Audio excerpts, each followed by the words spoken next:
Today I've got some tricks with Orca Slicer, STL Files, and Tinkercad, so let's get cracking. Today's project is based on my Tinkercad Scratch Star Fidget. You can find the tutorial with the bit.ly HL Star 2 and the template with the bit.ly HL Star 1. It is a 9-minute tutorial with a lot of awesome skills, and of course, once you print them, they are a fantastic fidget toy. Now, when you print one of these, you export it as an STL. That becomes a one-piece design, even though it started with the 16 pieces that we show right here.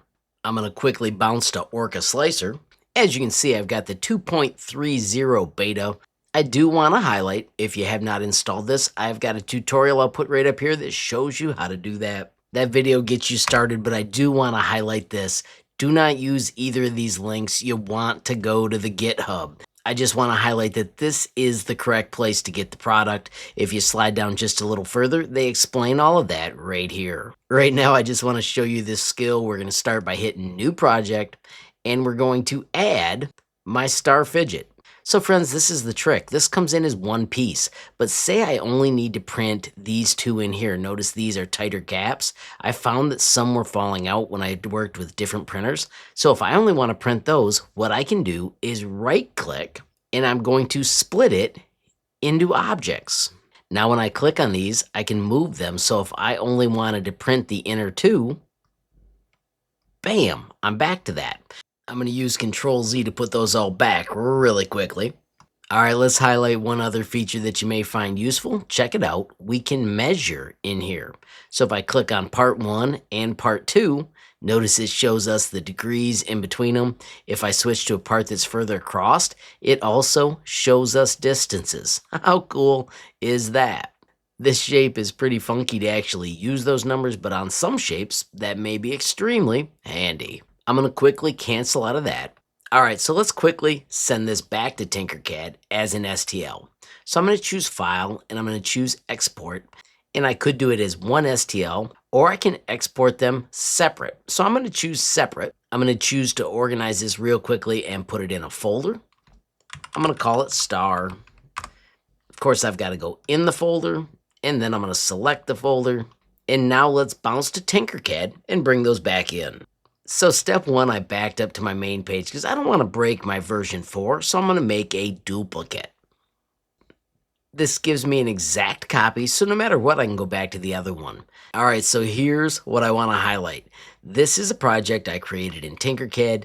Each of these are separate pieces. They're made with Tinkercad parts. I see this question a lot in different groups where people finish their project, export it as an STL, and then when they import it into a new project, instead of opening the Tinkercad project like I did a minute ago, they import their part. Of course, I'm going to bring in the same numbers, and you'll see that it shows up right there. And the complaint I see is that they can no longer ungroup it. The reason is this is an STL file. It was exported for 3D printing. It simplifies what we built in Tinkercad. So I just wanted to quickly highlight the difference between a Tinkercad part that had 16 pieces and importing a STL that had been sent for printing.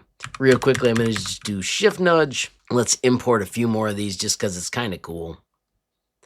Let's grab number 2, keep the measurements, and this time I'm going to take those two, choose L for align. I want this one to be the boss, and I'm going to choose center and center. So you can see how it would all come together.